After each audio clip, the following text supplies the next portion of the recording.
ഒരുപാട് ഞാൻ അനുഭവിച്ചിട്ടുണ്ട്. ഒരുപാട് ഇൻസൾട്ടിങ് ഞാൻ അനുഭവിച്ചിട്ടുണ്ട്.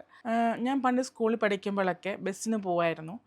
അപ്പോൾ എനിക്ക് വണ്ണം ഉണ്ട് എന്ന് പറഞ്ഞുകൊണ്ട് കണ്ടക്ടർ എന്നെ മാറ്റി നിർത്തും. ആണോ?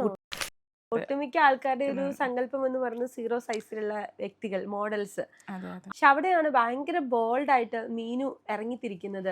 ആദ്യം ഞങ്ങൾക്ക് എല്ലാവർക്കും ടെൻഷൻ ഉണ്ടായിരുന്നു, ഇത് നമുക്ക് വിജയിപ്പിക്കാൻ പറ്റുമോ എന്നുള്ളത്. പക്ഷേ അത് കോൺഫിഡൻ്റ് ആയിട്ട് ഞങ്ങൾ ചെയ്തു. ഒരുപാട് ഞാൻ അനുഭവിച്ചിട്ടുണ്ട്. ഒരുപാട് ഇൻസൾട്ടിങ് ഞാൻ അനുഭവിച്ചിട്ടുണ്ട്. ഞാൻ പണ്ട് സ്കൂളിൽ പഠിക്കുമ്പോഴൊക്കെ ബസ്സിന് പോവായിരുന്നു. അപ്പോൾ എനിക്ക് വണ്ണം ഉണ്ട് എന്ന് പറഞ്ഞുകൊണ്ട് കണ്ടക്ടർ എന്നെ മാറ്റി നിർത്തും. ആണോ? കുട്ടി നിൽക്കുന്ന സ്പേസിൽ ഒരു 3-4 പേരെ നിർത്താൻ ഞങ്ങൾക്ക് പറ്റും. അതുകൊണ്ട് ഇങ്ങനെ മനഃപൂർവ്വം എന്നെ കയറ്റാതെ പോയിട്ടുണ്ട്. കൊച്ചിയിലെ ഏറ്റവും പ്രൈം ആയിട്ടുള്ള പൊസിഷൻസിലിരിക്കുന്ന എല്ലാ ഹോർഡിങ്സും തന്നെ ഇന്ന് മീനാക്ഷി ബുട്ടീക്കിന്റെ വലിയൊരു പരസ്യമാണ് നമ്മൾ കാണുന്നത്.